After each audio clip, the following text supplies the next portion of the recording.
So, this is the new and rebranded Premier League show of the Footballers podcast. Basically, I'm fed up with putting episode numbers in.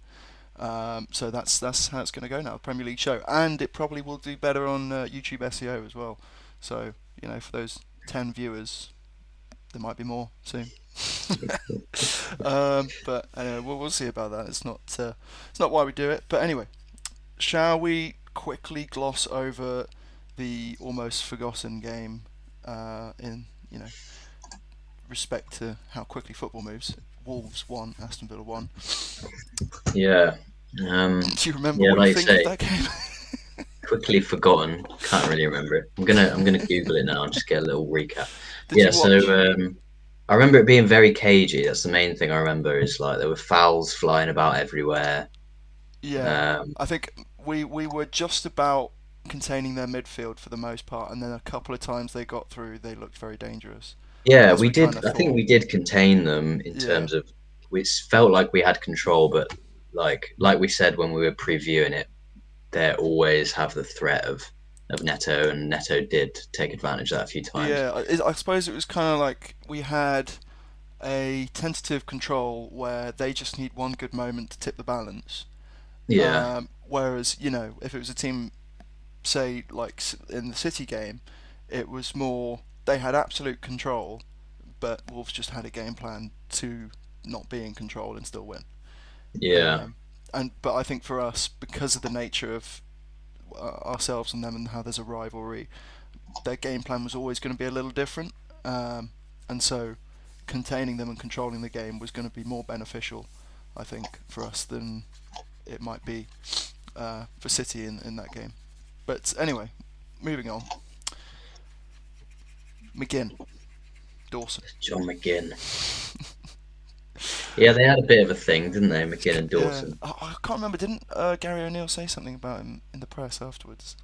I can't remember, but yeah, they had like every corner. It was fucking ridiculous, wasn't it? Yeah, I was Crazy. on one hand I was just kind of like I love to see it. Like you want to see that kind of commitment in a derby. You want to see him leading from the front, like, by example. But at the same time, he was playing a risky game, a very risky game. Yeah, it made me nervous. Yeah, Yeah, absolutely. um, yeah, the threat of the cards was definitely. Did McGinn get like an early yellow card, and then after that, it was like you just kind of Yeah, I think he thinking, did get a yellow, and yeah, you were just thinking like every time he's like pushing him over and running into him, you just kind of yeah, you're just asking just for another one. thinking, don't, yeah, just don't do it. Especially as the captain as Um, well. Like, on the one hand, you want to see the passion and you want to see the attitude, yeah, but that's then what on you the other want from your hand, captain. you kind of want to see then discipline. But you can't be that picky. You kind of have to take the good with the bad Yeah, with that kind of yeah, player. I didn't mind it. Like overall, like he balanced it well enough. Didn't get a second yellow. Um, but yeah, it was risky, a bit nervous, but played it well. We conceded a goal on the counter, didn't we? Yeah, I mean, Um, I think that was kind of the way we expected that we might concede a goal. yeah, We spoke yeah, about that before the game. We thought it would be Neto and Huang who did it, and they did it. It happened almost exactly as I thought it was going to happen. yeah. I can remember Pretty like thinking predictable. about the goal they might score in my head, and it was pretty much exactly Yeah, yeah, like yeah, in frame for frame what happened. yeah, Um, yeah, it was always going to happen. It's like if City keep possession for 10 minutes, play 100 passes, and then score a tap in at the back post. You're just kind of like, well, we kind of knew that was going to happen, so I'm not yeah. A little really. bit inevitable. Yeah. So what happened happened. We should have won the game. I think we did see. Um, this team's still not 100% sharp, 100% ticking along yet.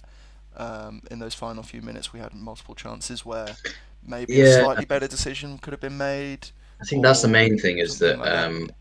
like we did well to get the goal and get back in the game, but then after that point, we kind of controlled the game pretty well.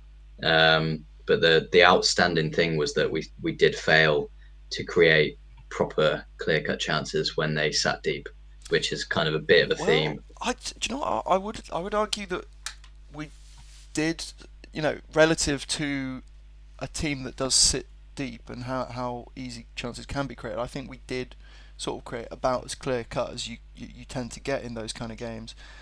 If you can play a cutback into the box with someone around the penalty spot who's got a clear shot like Konza did, to me, when Yeah, someone's playing a deep block, that's a pretty clear cut opportunity. When Ollie Watkins hits the post with a free yeah. header, No, that's I a see pretty what you clear mean, cut but I think opportunity. Couple to Diego that they Carlos only headers came as after well. the red card. Yeah, yeah, but their defensive system doesn't change much from having 11 to 10 players on the pitch, because Yeah, essentially true. they've Yeah, still got that essential park at the bus. I'm saying essential too much. Um, but yeah, they've still got the same system. They've still got those two banks of five or bank of six, bank of four. I'm not exactly sorry, not two banks of five, bank of five and four or whatever it is. Um, but what are you gonna do? Like not try and win because they've got yeah. two No, men? I mean, I think well, I mean, we obviously did. We created a couple chances, and like you said, we should have won the game. Like based on them, we obviously hit the post with like literally the last touch of the game, which is pretty gutting. Well, Uh, but I guess before the red card, we didn't manage to create that much, and I guess it's kind of just like you said. Really, we did control the game towards the end. We did create a few chances, but it kind of came down to just clinicalness and yeah, uh, and decision making. And if you're looking for like a perfect performance, we probably should have had that earlier on in the game. Like we only really established proper control quite late on. Um, the first half was pretty messy. We didn't play very well in the first half. Like yeah. you'd look for more consistency across the board in terms of performance. But yeah, by the end of the game, you're thinking we should have won it based on what happened. But I mean, yeah, to be honest, it's one of them. It's like it's frustrating that we didn't win based on the fact that we hit the post in the last minute and stuff. But at the same time, Wolves away is always a difficult fixture. The week before they'd beaten Man City, they actually they seem to be playing quite well at the moment. Like they've found a system that works quite well for them, where they're making the most of Neto and Hwang on the counter. They're defending well. It is a hard game. It's not the end of the world that we drew it. It's a bit disappointing that we didn't win because we hit the post, but like I think overall it was a fairly decent performance. To be honest, I think Villa teams in the past as well like would have lost that game. Oh yeah. I think that's the thing to look at here is the bigger picture. We Yeah, we went into that game being the sort of bogey underdog, if you know what I mean. And when you can go into those sorts of games with an expectation that things have changed and you'll come out the winner, and you perform in a way where you say, oh, you know, if you take into account how Wolves played, how we played, probably 7 times out of 10 we probably win that game if it isn't a derby away at Wolves. And you've got to remember we created as much, if not more, XG in that game than we did against Brighton, yeah, and so really, we played fairly well. There were just specific things that happened in the game that sort of put a bit of a downer on the overall performance. yeah, Um, and I think the best thing about it was that immediate response. That's not a characteristic we typically would assign to a Villa team. That's something you'd look at maybe a Newcastle for, or maybe a Liverpool for, to just take the ball back and take control of the game. Say no, that yeah, yeah, no, that's yeah, not happening today. And that's not something we typically see from Villa historically. It's more heads go down, things start to yeah, drop. Maybe we create something, we get back in the game, and things pick up again. But there isn't that sort of fighting on the front foot of like absolutely not. No, we're taking this game back into our hands. So I was happy, probably more to see that than anything else. So yeah, what could we do? Ollie Watkins getting a goal for England. yeah. That was good shit. Do you Good to think? see. Um, Do you did it? Was it? It wasn't going in, was it? no, I don't think so. From the angle from behind, Yeah, it looked like it was um, close, but I I think think it Ollie would have hit the post Watkins and gone did the out. right thing in say Yeah, so, I mean, you always want your striker to do that, even if yeah, it's like if there's any sliver of doubt of whether it's going in or not, you want the striker at the back post like tapping in. yeah. It's kind of funny, like Grealish's reaction. He was like pissed off, but I don't think I he think if he was. saw the I think replay, it was all I think in the replay, I think he wasn't pissed off. He was. well, it could have been a mixture of he thought it was going in, so he was a bit annoyed that he tapped it in, and at the same time disappointed that he didn't score. But I think Yeah, post game when he actually saw it, I think he was perfectly happy with the outcome. yeah, yeah.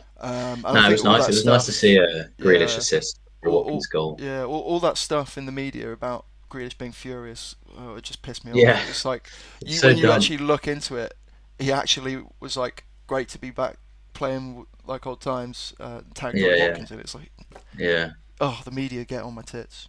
yeah.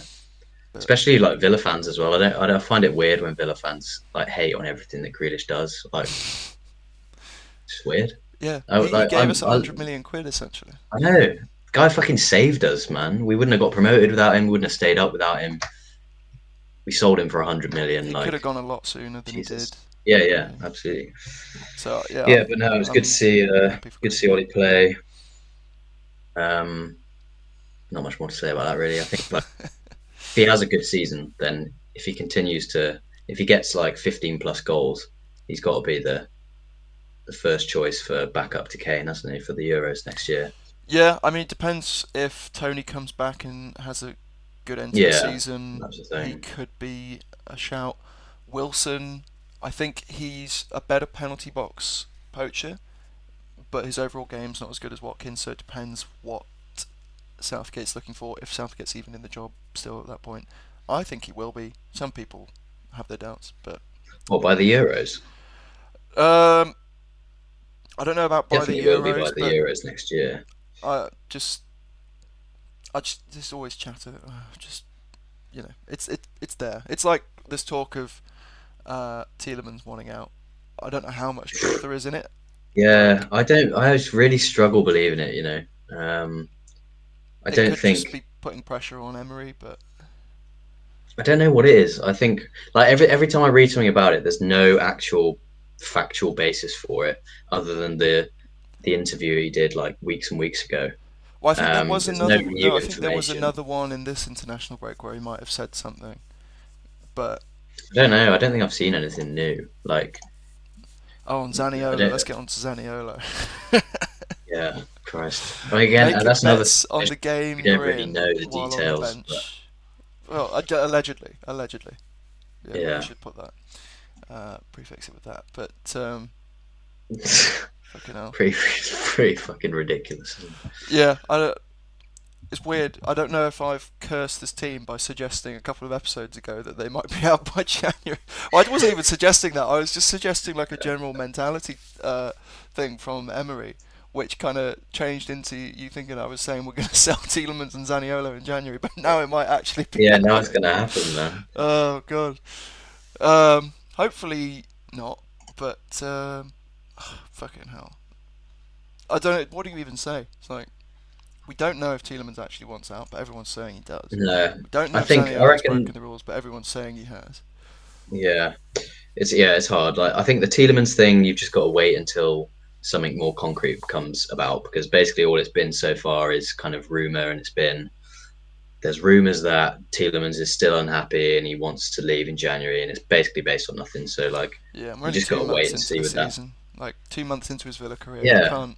I find it hard to believe that a pro footballer who's like 26 or something is is that eager to make a big career move after just signing with a new club. Like I feel like surely he's got a bit more foresight um, to at least give him a year at Villa. Like if he's unhappy after a year, then yeah, move for the sake of your career. But I find it hard to believe that he's super eager to leave already after like literally 2 months. So yeah, I feel like with that, you kind of just got to just fucking forget about it until January actually happens, and then see what's happening. Yeah, I mean, just look at City. They take a year to even bed in their players into Yeah, the starting 11. So I don't know. they Yeah, take a couple years to get going. I'm not saying Unai's as meticulous and demanding and technical as Guardiola. He's certainly very close to it relative to professional managers on the whole. Everyone talks about how demanding he is, how detailed he is. yeah, So there's certainly going to be a period of adaptation. Um, but again, as McGinn has quite rightly quoted in interviews before, if you don't reach the standard he expects and demands of you, you will be let go, and it's just a Yeah, simple fact. yeah, yeah. So, That's the thing with yeah, Tielemans is that it's it might be a case of Emery not seeing the level of commitment that he wants, and maybe it's kind of like, well, you're reading that it's Tielemans who wants out, it's Tielemans who's not happy. Maybe it's Emery who's not happy with his performances in training and stuff like yeah, that. Tielemans could be So perfectly happy and just wanting more game time, and it might purely be Emery looking at his performances so far, maybe his training yeah, ground attitude, whatever it is, and thinking, well, he's not playing well enough, or he's not deserving enough of it yet. So whatever it is, I'm sure it'll come out, uh, by the end of the season, if not even January, it'll be sorted. So yeah, I'm not too worried about it. no, But yeah, no, it's and just something that's to the keep thing an eye with on. Daniola as well, is that it's not really anything to worry about because you know as it stands, we don't really know enough. Like I've seen today that he's training and he's expected to be available on the weekend. Yeah, If anything changes in terms of a Villa perspective, he's a loan signing, so we didn't pay any money for him. Um, he's got no goals or assists yet, really, has he? yeah, he's not like a game-changing player. Like we could replace him in January. So if he does leave, if he gets banned, whatever, we've not really lost anything. We'll have to sign a replacement player, and that'll be difficult. Like it's annoying having to lose a player who's settled, but we don't really lose anything because it's a loan. So even Yeah, if that situation changes for the worse, then it's not really an issue, to be honest. yeah, absolutely. What's next up in the order? What should we talk about? I Probably the West Ham game. suppose so.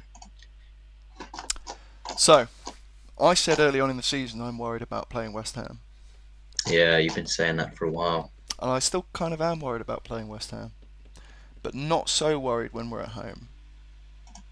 Because when we're at Yeah, home in the Premier League, we step it up. yeah, So, how do I think the game? I think the game is going to play out fairly similar in terms of style and tactics to the Wolves game. I think the difference will be, well, in terms of opponent, I think the difference will be how we approach the game, especially being at home. I think we might look to play a little more direct, take less control, because I think West Ham rely on the fact that you're going to hold the ball and try and break them down, and they're going to counter quick, just like we saw yeah. I with suppose Wolves. you'd be playing to their strengths if you Yeah, if you controlled the ball too much, but maybe. I think with the players and the talent West Ham have in their lineup, Paqueta, Kudus, Bowen, you could tempt them into trying to control the ball if you give up more space to them in the midfield and say, "Go on, come at us, play a bit." I think you could tempt them into sort of maybe not changing strategy mid game, but taking a little more liberty with the ball at their feet. You know, Mm, uh, trying to sort of be a bit more creative and sort of possession based. In which case we can use our directness. I'm not saying we're going to play on the counter attack, but I don't think we will be as sort of focused on just making sure we keep the ball and take the sting out of the opposition, um, and essentially having that high line and pressing. I think we'll still play the high line just to compact the pitch a little bit, but I don't yeah, think it'll be as high as usual. I don't think we will yeah, press as hard as usual. yeah. No, I can see that.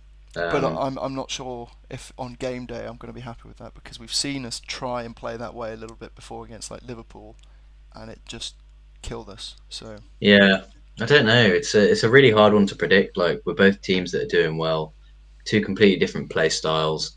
We tend to adapt our style of play according to who our opponent is. Um, so it's difficult to predict how we'll line up. I do agree. I think we'll recognise that they're strongest on the counter, and also talking about how we sometimes struggle to break down teams. They're even better at defending their box than Wolves are. Like they're yeah, you know aerially they're so dominant. We are going to struggle if we kind of let them sit deep in their box. So Yeah, I Mm, could see us maybe relinquishing. I think we will still play a high line. We'll maybe won't press so high up the pitch. We'll just make sure it's like the Brighton game. We were completely dominant in the middle of the pitch. Like we let them have the ball at the back. We let them come forward, but we compacted the middle of the pitch and we made sure that the tackles stuck in the middle, and then that meant that there was space in behind. I could see maybe a similar situation where yeah. Or we're not going to want them to be defending in their box because that's where mm, they're strong.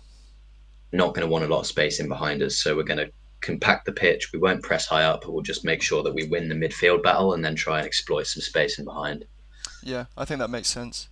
What we I could see us if we do get into sort of that high position up the pitch with the ball, trying to break them down. I could see us potentially trying to overload their fullbacks. Because if I say to you now, who are their fullbacks? Uh, Sufal. Yeah, I don't know who their left back is. exactly. It doesn't really inspire much, does it? No. So if we can overload their fullbacks while they're just trying to pack their box and play cutbacks, yes, they're still going to be good at defending their box, but we're not going to be swinging in useless crosses against 6'4", six foot Yeah, that's what we five need to avoid. We monsters. need to avoid like just lumping it in the box in the Yeah, air. and We do need you to know get if behind the we've got fullbacks. Yeah. Cash and Diaby out there, and we've got even a Bailey might be able to offer something in this game with Dean overlapping. I think we'll be very very good at just essentially overloading the fullback, getting in behind the fullback, not necessarily in on goal, but to a point which puts the defence under pressure, compacts Yeah, them just into the get to the box, byline. and yeah, get to the byline, cut it back. I think that's going to be our best way to score against Yeah. them if they are in a low block situation. You can Yeah. always drop midfielders a little deeper just to cover for the fact the fullbacks are pushing high. So, it's. I'm not Unai Emery. I'm not going to tell him how to play. But if it were me, that's kind of how I would think Yeah. about going about it. Be a nice game to have Moreno available, wouldn't it? Yeah, I don't. When is he coming back? Because it was supposed to be September originally. Um, Yeah, he kind of got like re-injured, or they figured he wasn't ready. I yeah, don't think he's available for this game. I think it'll be maybe after the next international break, like early mm. November or something, or maybe Has maybe later has this month. um has Unai done a press conference today? Do we No, know? I don't think so. I think it'll be Because they, tomorrow. yeah, they usually do it 2 days before, don't they? Yeah, Um, we're on Sunday. yeah. So yeah, we won't find out on injuries just yet, but certainly an interesting fixture. I guess Yeah, that leads really us on hard to to predictions. predict. Leads Yeah, us so we'll on. start with the West Ham Villa game. What are you Yeah. saying? Oh, this is tough. I don't know. What do you think? I'm still formulating an opinion. Yeah, it's really difficult. Like I could see so many outcomes. Like I could see us losing the game if we don't control the set piece situation. Like we're gonna have to really fucking concentrate and make sure that we don't make dumb fouls and that we defend well at corners and free kicks. That's one area where they have the opportunity to exploit us big time. Yeah. Um, Ward on the Prowse is a other good pick hand, for this week, I think. yeah, yeah. On the other hand, I think we'll control the ball better. We'll obviously always be threatening. We'll probably score. We are at home. I don't see the counter attack being that much of an issue. To be honest, I think we've played Wolves, we've played Brighton, and I think they're two teams that are probably as dangerous as West Ham on the counter. Like West Ham have Bowen on amazing form, which is fair, but Wolves have Neto, Brighton have fucking everybody. But West Ham are obviously dangerous on the counter. But I think if we can beat Wolves and Brighton, or draw with Wolves, beat Brighton, considering their threat on the counter, then we can definitely deal with West Ham. I think that the set Scoreline pieces will might be. actually be the issue. So, what Huh? scoreline do you reckon? What scoreline are you going for? 1-0. 1-0 Villa. Yeah. See, I'm backing the Villa to do what they kind of have been doing when teams who are on good form, who aren't necessarily historical big teams, come to Villa, big game, lots of pressure. Look at your Brightons, look at your Newcastles, even Tottenham. I'm going for a 3-1 Villa win. Yeah, I was thinking like 3-0 in my mind. I had the same thought. I had like the thought of like maybe we will just turn up, just get an early goal, kill the confidence. Yeah, But that's it now. yeah, It's locked in. all right, 3-0. Yeah. No, 3-1. Oh, 3-1. Yeah, So where's their goal coming from? Bowen. I think he's just Yeah. gonna give Torres the runaround as quick wingers tend to see. Yeah, we didn't really talk about that in terms of the Wolves game, but it was like, Well, Neto, he's so quick and two-footed. He's going to do that to most centre backs anyway. But I feel like with yeah, Bowen, he's a little less quick, little less two-footed. But I think he'll just have enough at some point if we're 2-0 up and cruising in the 54th minute. I can see a goal. 54th minute. I'm gonna write it down. If they score in the 54th minute, It's like only you'll get, because Neto scored in like the 54th minute. Do I get like a double bonus point for that? yeah, you get 10 points if they score in the 54th minute. Fair enough. All right. Okay, so rest of the games. Let's have a look. Yeah, so early kickoff is Liverpool Everton. Oh, I was going to take a picture today being on the New Brighton Beach because you could see Everton's new stadium being built right by the Mersey, and then in the Hmm. background you could also see Anfield, Oh, and nice. it was brilliant because the exact angle I was stood at as like a nice representation of Liverpool. I could have taken a picture which would have had the Anfield in the background, in the foreground just mounds of waste and shit with a little gap between that had Anfield. I was Uh, like, how can I encapsulate a city any better than that? No offense to any Scousers, but yeah, you should be offended. Right, Liverpool, Everton. I'm gonna go 4-0 Liverpool. fuck. The Everton vendetta continues. I still think they're shit, man. I'm gonna go. Ooh, it's very I difficult. see. I don't think I have an Um, Everton vendetta. I think you just love them. You have a soft spot for them. So every time I I go do. against them, you see it as like an attack. I do have a soft spot for Everton, but I do also think they're not as bad as you think they are. I'm going to go 2-1 Liverpool. Yeah. Well, they have created, I think, the highest XG in the league this season. I think Or potentially. Liverpool. No, Everton. Yeah, Um, I saw. Yes, they're definitely underperforming their XG, but I mean yeah. that is partly because they've got shit strikers. It's like XG is a useless stat if you've got nobody up front. Um, Yeah, I'm but just yeah, looking at injuries in the squad for Liverpool. I mean, Van Dijk's back from his card. I think Timikas is fit. Trent's fit. Kanate's fit. yeah, I don't think they've got Um, any major issues, have they? yeah, they've got Gravenberch, Jones, Elliott, Szoboszlai, McAllister, Endo. Gakpo's the only one injured, I think, in the front line. So I just think they'll just turn it on at Anfield and they're just going to wipe the floor with them. I don't see any other outcome.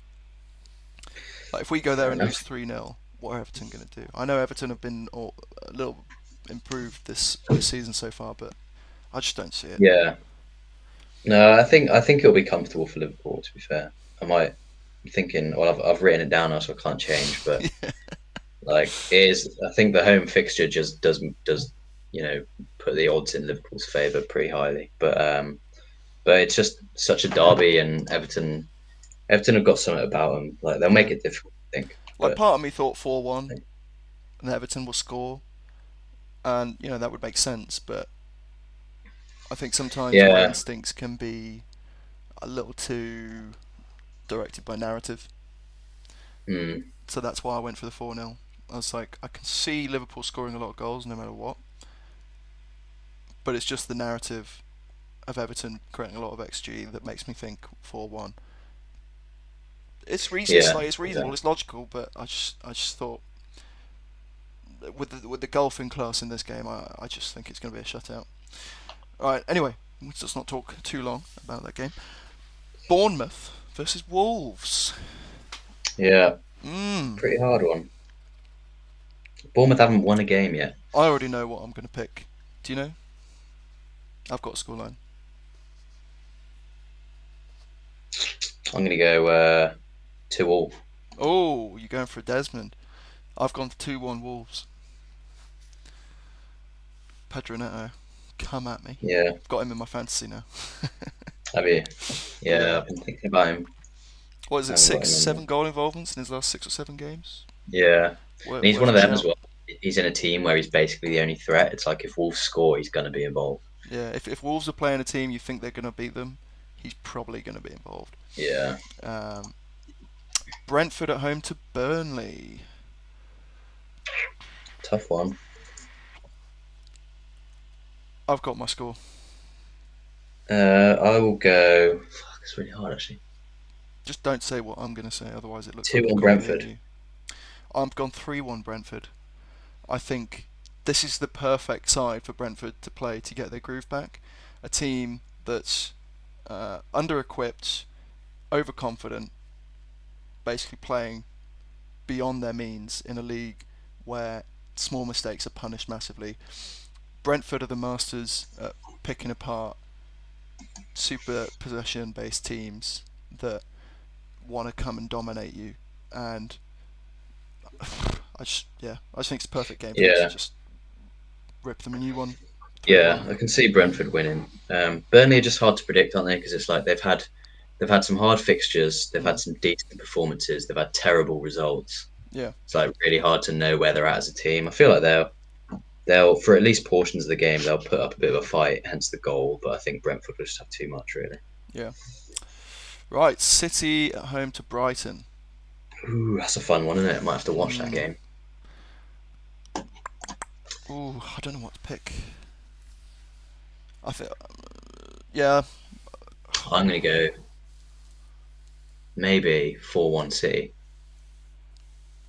or maybe I'm 3-2, no, I'm thinking 3-0 City. 3-0. Yeah, I think while You go teams have 4-1. played Haaland out the game recently, I think De Zerbi's just so set in his ways that he's not going to want to change how he plays football, how he sets up his team for Yeah, one individual. Um, so I think Haaland will be heavily involved. Whether he'll score all the goals or not, I don't know.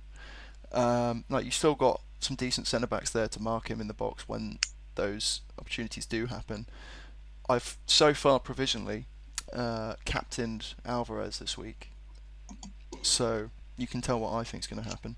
I think him dropping deep is going to have that sort of freedom and space that Watkins and Diaby both had. I think they'll yeah, take I can lessons see from that. that game. Yeah, yeah, So I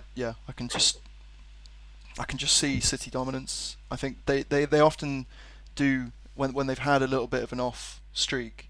I think Guardiola really tears into them and pretty much forces them. The next game's got to be a win, or I'm going to start hitting you. yeah. That's exactly what I was Like, thinking. I was thinking yeah, like they've had a setback, and Guardiola is going to hate it, and they're at home. They're gonna want to show their shit off. yeah. Uh, When things are really on the line, they are an absolute machine. yeah, And as good as Brighton are, especially with Brighton having a bit of an off day or two recently, I can just see City turning it on. yeah. I'm gonna go 4-1 for that game. Uh, Newcastle Newcastle Palace. Palace. Ooh, this could be huge, but at the same time, it could be like a bore draw. I'm just gonna go for a 2-0 Newcastle. I think straight That's a good, straight up. that's a very good scoreline to go for. I'll go 3-1 Newcastle. Yeah, it's hard to look past the Newcastle win, really, isn't it? Considering they're Yeah, at home. I was thinking 2-1, 3-1, but I'll go with 3-1. Has Palace got injuries? Let's have a look. Eze's injured. Eduardo's back, so they're not as Yeah, uh, they've got a goal scorer, handicapped. but they don't have creativity, so we'll have to see how that plays out. Yeah, Forest versus Luton. Shit. I feel like Forest at the moment are at a very similar level to Everton. I think Everton perhaps look a little better on the pitch, but in terms of overall outcome of performance, they're yeah, that kind kind of of similar step level. above the kind of relegation zone teams where you think like Luton, Sheffield United, obviously in their own league, and then you've got, I mean, maybe Burnley in between Luton, Sheffield United, and then you've got Forest, Everton, maybe Wolves, Mm, maybe Bournemouth. I don't know where you put Bournemouth because they've kind of been playing all right, but haven't fucking won a game. But yeah, like, yeah, Forest have been kind of playing well, and they've definitely got potential to be a good team, but it just doesn't sometimes doesn't come together for them. There's still problems. I think I'm gonna go for 2-0 Forest. Yeah, I think that's a good shout. Um, can I see Luton scoring? Maybe. Maybe I'll go for 1-1. Okay. My original thought was 1-0, but I just changed. I changed. That's all I I can say. seem I to always changed. back Luton for some reason. I You like do. You like a. I mean, they've pulled it off against Everton. So they definitely like they're just kind of doing the basics fairly well. Like they defend in numbers, and they've got a target man who they always have the threat of scoring with him. So I think in these kind of games, they'll always make it difficult. I reckon, yeah, it'll either be a draw or a very tight Forest win. I think. indeed, right. So we are now on to Chelsea versus Arsenal. Oh wait, what did you say is your scoreline for Forest Luton again? 1-1. 1-1. Yeah. Chelsea Arsenal. Mmm.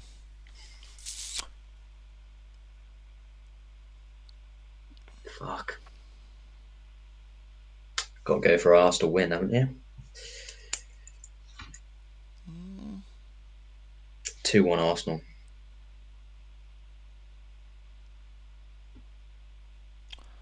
I'm gonna throw a spanner in the works here and say 1-1. Fair. Yeah, I could see a draw. I think if it's a draw, it might be more high scoring than that. You think? Um, yeah, because I don't think Arsenal have looked that convincing, and obviously Chelsea haven't either.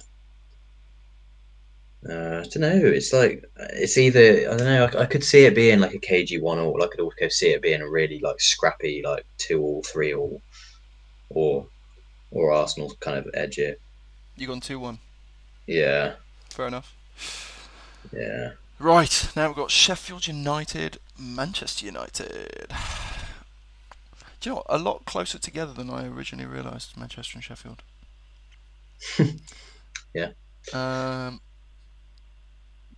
this is a tough one because Sheffield United have been like just bollocks basically. They've done yeah, nothing. But United have been shit as well. I mean, they've been yeah. shit relative to Man United. They've still won games that they've had to win. I think you can definitely take lessons from the Burnley game here. I've got my scoreline. Have you got yours? Yeah. I'm going 1-0 Manchester United. 1-0. I've gone 3-1 Man United. Ooh, okay. I'm still waiting for Man United to turn it on. Yeah. Well, after what we saw from Rashford in that England game, we might see Ten Hag switch things up a little bit. Maybe give him a little bit more goal scoring responsibility because a lot of it's Yeah, fallen on Hoyland in the past few weeks. Whether that's intentional or not is obviously up for debate. But yeah, I think if yeah. I he think turns now it they've on, got that could be Hoyland, like they'll realistic. continue to improve. Um, it is a tough one though, because like Sheffield United at home, no matter how shit they are, like they will always turn up at home. Um, it's just kind of like it comes down to how well United play, to be honest, doesn't it? Yeah, I mean, hang on.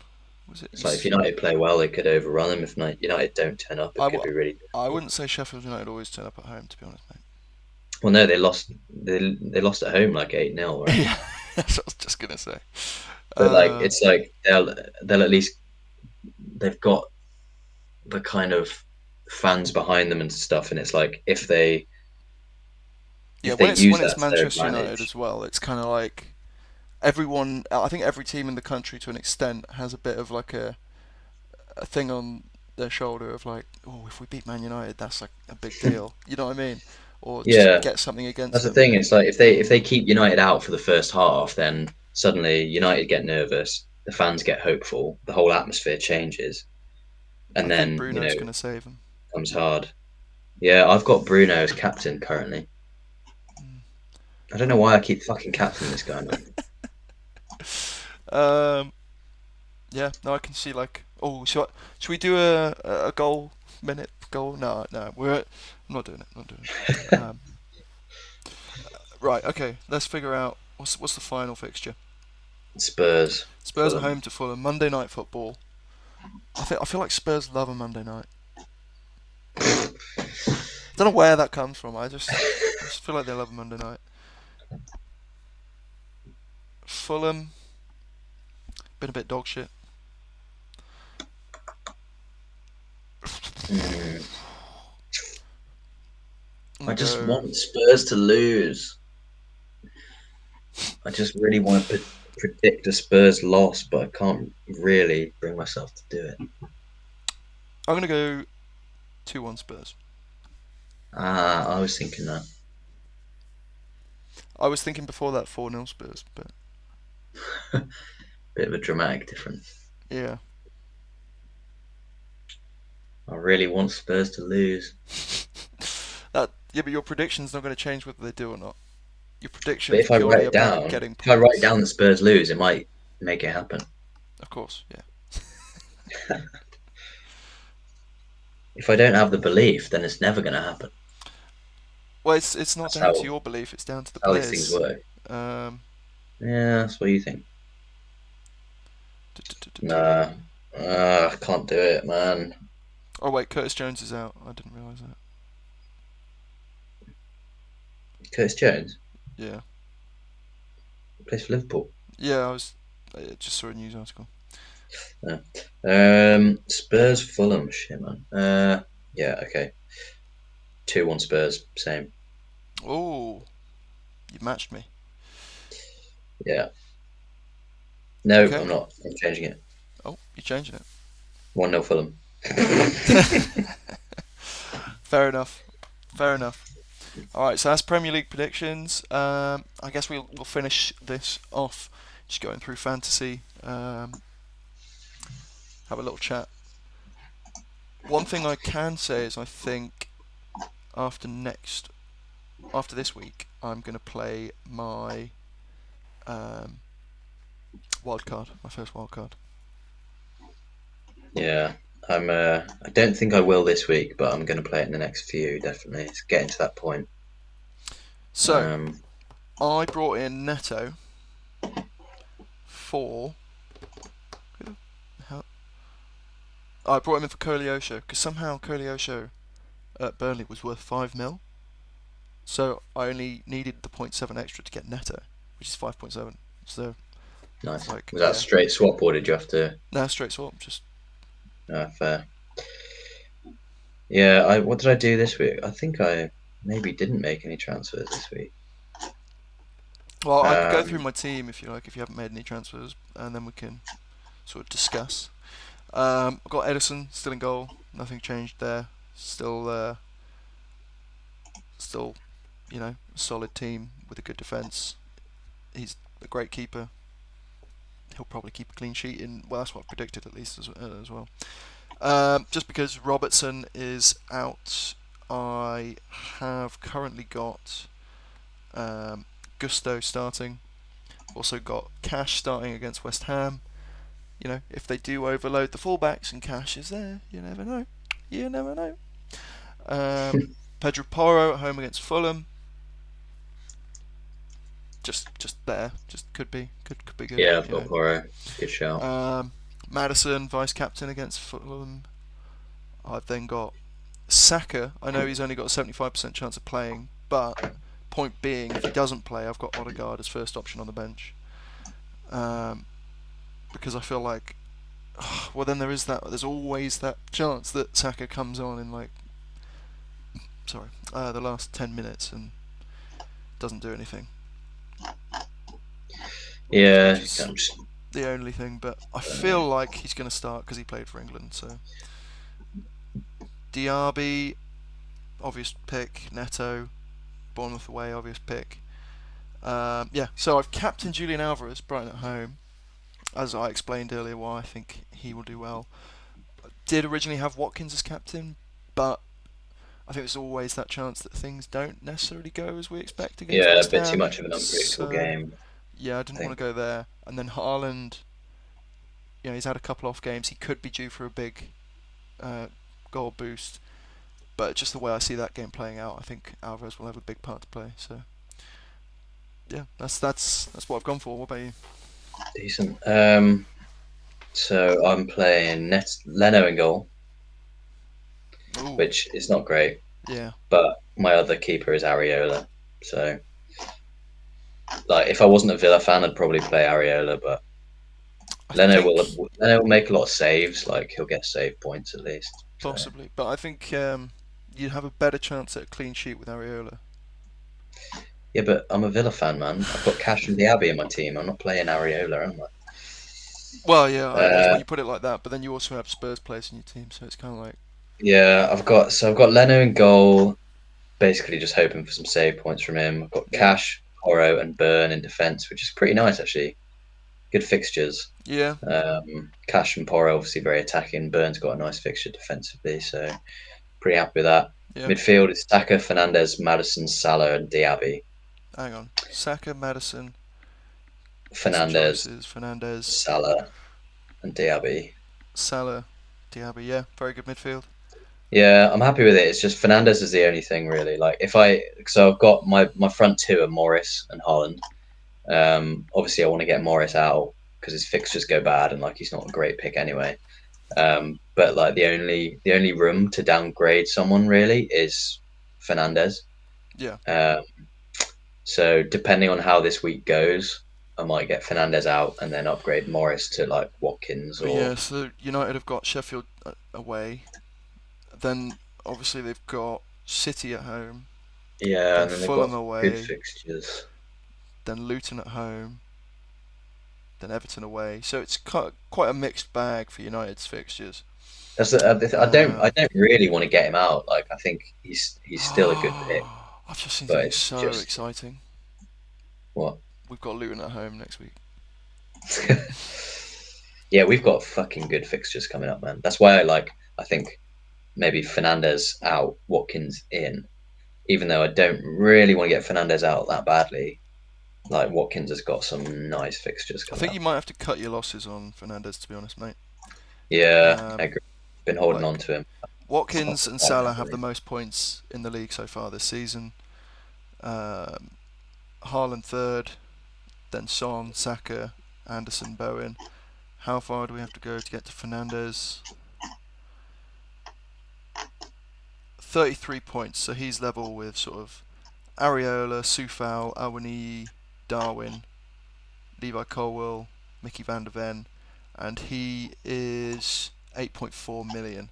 The players around him are all cheaper than him. If you look at Yeah, further up the table, go even to the top 10, you got Watkins, less money, double the points. Salah, obviously Salah. Haaland, obviously Haaland. Son, obviously Son. Saka, about the same price. Anderson having a weirdly good season. Bowen cheaper, doing better. There's just a lot of yeah. options I that are think the only cheaper person or I'd around get the him in same for price and it is better. probably like I'd probably go Bowen because the thing with Fernandez is that I feel like he's a good long term pick. So if you get him out, a lot of those players who have got more points than him, you think come the end of the season, Fernandez will probably have overtaken. I don't know, man. Um, Watkins could have an absolute blinder of a season this no, year. yeah, what Watkins, yeah, but like he's a midfielder. I can't fucking swap him for Watkins. You could. I Do a can't. He's a double swap. midfielder. You do a double swap. You Yeah, I take know, but then like, Morris. who do you get? That's the thing. Well, tell me what your squad is again. Bench Midfield as is well. Saka, Salah, Fernandez, Madison, Diaby. And who's on the Strikers are bench? Archer, Morris, Haaland. So Okay, it'll so be 3-5-2 with you playing can Morris, take Haaland. out you can take out um, who was your shitty midfielder again I don't have one. on the bench? Archer is my bench.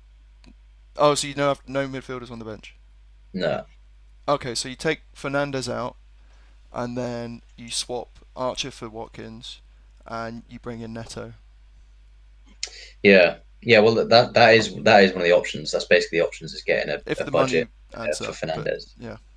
But it's like long term, Fernandez will probably get more points than Neto.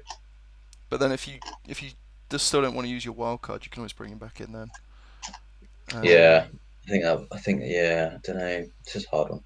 I if I think I go, probably will get him out next week. Get yeah, I'm just Watkins in. looking at midfielders around the value, who are cheap in value, so who are playing well. You've got 5.5 Jensen, 46 points. Could be a good shout against Burnley. Neto, 43 points, 5.7 mil. Uh, you've got Solly March, 6.3. He's still on more points than Fernandez. Hwang Hee Chan, 5.4, still on more. Gordon on more, 5.6. Doucouré on more, 5.5. Obviously, not all of these are going to be good choices this game week, but those are all players who, at current, if you wanted to just make the switch for this week, you could bring those kind of midfielders in, pop them on the bench, whatever you want to do. Well, I'm not going to do it this Um, week. It'll be next week. yeah, because yeah, you want to see how he does against Sheffield. If he Yeah, you know bosses the game against Sheffield United, then you have reason to believe he might carry some confidence into that City game, and maybe even come up with something. But obviously, I don't think yeah. they'll win that one. Another option, to be fair, is taking Diaby out and getting Watkins up front for like Villa attacking coverage, and then playing putting Palmer in my midfield. Because Look, Palmer's obviously hit some good form. yeah, I like Palmer, but shut up, man. You're not taking Diaby out. What are you talking about? Because I'd have Watkins. I feel like No, you can have them coverage of both, one mate. is enough. They combine for so many goals. Well, they will do, and they already have done. They're so good together. They always start up top together. I agree, but you got. I feel like with fantasy, you've got to distribute your points.